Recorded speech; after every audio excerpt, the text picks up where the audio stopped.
The day everything changed, I thought the worst part of that Tuesday morning would be burying my mother. I was wrong. The worst part was discovering that the man I'd called Pops my entire life, the man I'd trusted, respected, and cared for, had been planning to destroy everything my mother had worked for. Right there in front of her casket. Some betrayals cut so deep that even death can't dull the pain. Before I begin my story, let me know in the comments where you are listening from and what time it is. I just want to know I'm not alone in this. And if you feel moved by what you hear, consider subscribing. It helps more people become aware of the reality of elder abuse. Now let me tell you what really happened. My name is Vivian Matthews and I'm 72 years old. For the past 5 years I watched my mother, Rose Johnson, slowly fade away from diabetes and heart disease. Those 5 years changed me in ways I never expected. I went from being a retired school teacher enjoying her golden years to becoming a full-time caregiver, watching the strongest woman I'd ever known become as fragile as tissue paper. Mama had always been the backbone of our family. She raised me and my 2 brothers after Daddy died when I was just 12. She worked double shifts at the textile mill to keep us fed and clothed, and somehow still found energy to help us with our homework every single night, even when her health started failing.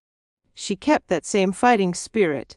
"Vivian, baby," she'd say to me during those last months, her voice barely above a whisper, "don't you worry about me. This old house has seen 3 generations of Johnson women, and it's going to see you through your golden years too. Pops promised me that much." Pops. My grandfather, Harold Johnson. At 89, he was still sharp as a tack and twice as charming. He'd lived in the big house on Maple Street his whole life. The house where Mama was born, where I was born, where I'd spent every Christmas morning and Sunday dinner for 7 decades. It was a beautiful old Victorian with a wraparound porch and original hardwood floors that creaked in all the right places. While I lived in my small apartment across town, I'd been practically living at the house anyway, taking care of Mama and making sure Pops had everything he needed. I'd given up my social life, my travel dreams, even dating opportunities to be there for family. But I never minded. Family is family, and the Johnson women take care of their own. The morning Mama passed, I was holding her hand in that same bedroom where she'd been born. Pops was there too, tears streaming down his weathered cheeks. "She's at peace now, Vivi," he said, using the nickname only he was allowed to use. "Your Mama fought the good fight. The funeral was beautiful. Mama had so many friends from her working days, from church, from the neighborhood. The little Baptist church on 5th Street was packed to the rafters. Pastor Williams gave a sermon that had folks crying and laughing at the same time, talking about how Rose Johnson never met a stranger and never backed down from helping someone in need. After the burial, everyone came back to the house on Maple Street for the repast. That was our tradition, celebrating life where it had been lived. The church ladies had prepared enough food to feed an army, and the house was full of laughter and stories about Mama. For a moment, even in my grief, I felt surrounded by love. I was in the kitchen, making sure everyone had enough sweet tea, when Pops tapped his fork against his glass. The conversations died down as everyone turned to listen. I figured he was going to say something sweet about Mama, maybe share a memory or thank everyone for coming. "Folks, I want to thank you all for being here today to honor my daughter Rose," he began, his voice steady and clear. "She was the light of this family, and I'm going to miss her something fierce." People nodded and murmured their agreement. I smiled, thinking about how proud Mama would have been to see all these people gathered in her honor. "Now, I've got something important to share with you all," Pops continued. "Rose's passing marks the end of an era for this house. I've made the difficult decision to sell the property to Patterson Development Company. They're going to tear it down and build some nice modern condominiums." The room went completely silent. I felt like someone had just punched me in the stomach. My sweet tea glass slipped from my hand and shattered on the kitchen floor. "The sale is final next month," Pops said, seemingly oblivious to my shock. "I'll be moving to Sunset Manor, you know, that fancy retirement place out on Highway 6. It's time for me to be around folks my own age, and this old house is just too much for one person to manage." Cousin Marcus, who I hadn't seen in 5 years, stood up from the couch. "Uncle Harold, what about Vivian? Doesn't she have a say in this?" Pops looked at me with what I thought was sympathy, but now I wonder if it was something else entirely. "Vivi's a grown woman. She's got her own place. This is just business, nothing personal, nothing personal." Those words hit me like a slap. I'd spent 5 years of my life caring for this family, maintaining this house, expecting that it would be my security in my old age, just like Mama had promised. And he was calling it nothing personal. The guests started filing out after that, offering me their condolences and awkward glances. Nobody knew what to say. How do you comfort someone whose whole world just got turned upside down at their mother's funeral? When the last guest left, I found myself alone with Pops in the living room where Mama's hospital bed had been just days before. "Pops, I don't understand," I said, my voice shaking. "Mama always told me this house would be mine someday. She said you promised her." He sank into his recliner, the same chair he'd sat in for as long as I could remember. "Vivi, your mama was sick for a long time. Sometimes sick people say things they don't mean, or remember things that never happened. This house has always been in my name, and I've got every right to do what I want with it. But I've been taking care of it," I protested. "I've been paying for repairs, maintaining the garden, making sure everything stays nice. I thought I was investing in my future here." Pops reached over and patted my hand, the same way he used to when I was a little girl crying over a scraped knee, but this time his touch felt cold. "You're a good granddaughter, Vivi, but you need to understand, this is my decision to make." That night I went home to my little apartment and cried until I had no tears left. I felt betrayed, confused, and completely lost. The man who had taught me to ride a bike, who had slipped me dollar bills when Mama wasn't looking, who had walked me down the aisle when I married my late husband James, that man had just pulled the rug out from under my entire future. But the real shock was still coming. The next morning, when I went back to the house to start going through Mama's things, I found something that would change everything I thought I knew about my family. I barely slept that night. Every time I closed my eyes, I could see Pop standing in that living room, casually destroying my future like he was discussing the weather. By 6 in the morning, I gave up on sleep and made myself a strong cup of coffee. I needed to go back to the house and start sorting through Mama's belongings before Pops decided those were just business. 2. The morning air was crisp for September, and the old house looked different somehow in the early light. Maybe it was knowing I'd be losing it soon. But every detail seemed sharper. The way the morning sun hit the stained glass window in the front door, the creaking of the porch steps that Mama always meant to fix, the smell of honeysuckle from the vine that had been growing along the fence since I was a child.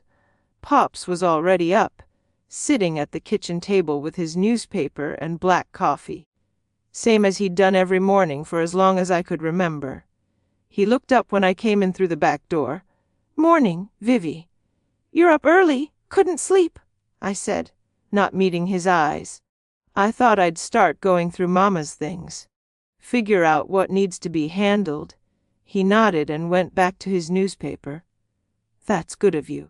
I've got a meeting with the real estate folks this afternoon, so having her room cleared out would be helpful." Helpful. Like Mama's entire life could be reduced to something that needed to be handled for his convenience. I poured myself another cup of coffee and headed upstairs to her bedroom. Mama's room still smelled like her, that mixture of lavender powder and the menthol rub she used for her arthritis. Her hairbrush was still on the dresser, with a few silver strands caught in the bristles. Her reading glasses were folded neatly on the nightstand next to a bookmark sticking out of her Bible. I sat on the edge of her bed and just breathed for a moment. Yesterday, I'd been focused on funeral arrangements and making sure everything went smoothly.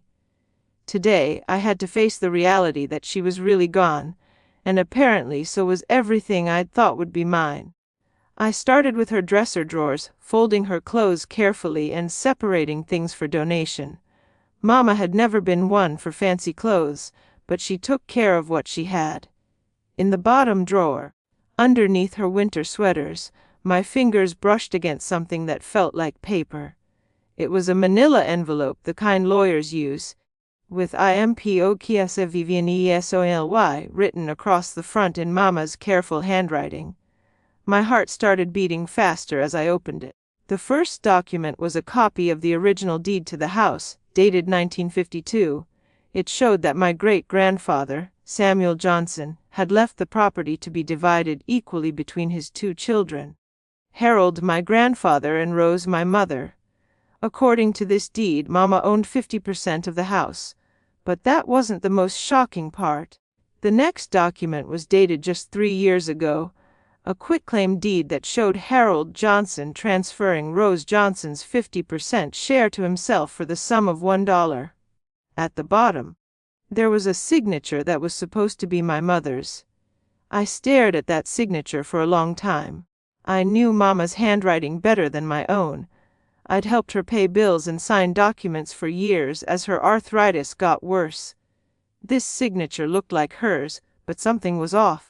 The letters were too smooth, too confident for someone whose hands shook from medication. The third document made my blood run cold.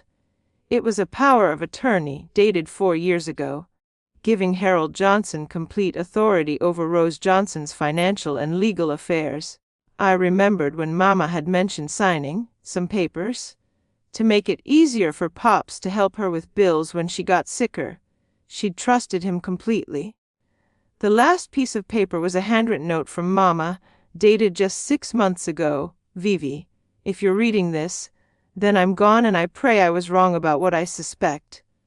I've been getting stronger, and my mind is clearer than it's been in months. Yesterday I asked Pops about the deed to the house, and he got angry, angrier than I've ever seen him. He told me I was confused and sick, but baby, I wasn't confused. I remember what Daddy's will said, and I remember that I never agreed to sign over my half of this house. I tried to call Lawyer Henderson to ask some questions, but Pops must have been listening on the extension, because he came into my room asking why I was bothering that old fool with nonsense. He took my phone away after that, said it was too confusing for me to handle calls. I don't have proof, but I think Pops forged my signature on that quitclaim deed. I think he used that power of attorney I signed to steal my half of this house. I should have told you sooner, but I kept hoping I was wrong. I kept hoping the man who raised me wouldn't betray his own daughter. If something happens to me, don't let him get away with this.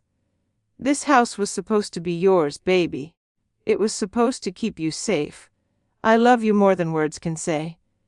Mama, my hands were shaking so hard I could barely hold the letter. I read it 3 times before the words really sank in. Mama hadn't been confused or forgetful about the house. She'd been right. Pops, the man I'd loved and respected my entire life, had stolen from his own dying daughter. I heard footsteps on the stairs and quickly shoved all the documents back into the envelope. Pops appeared in the doorway looking concerned. Everything all right up here, Vivi? I heard you crying. I hadn't realized I was crying, but when I touched my face, my cheeks were wet with tears. I'm just going through her things. It's harder than I expected. He walked over and put his hand on my shoulder. I know it's difficult, honey. Your mama was a good woman, but you can't live in the past. You've got to move forward, move forward. Easy words from a man who just secured his own future by destroying mine.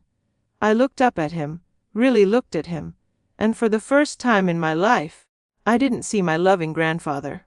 I saw a stranger, a liar, a thief. Pops, I said, my voice steadier than I felt. Can you tell me again about the house ownership? I just want to make sure I understand everything correctly. His eyes flickered for just a second. So quickly I might have missed it if I hadn't been watching so carefully.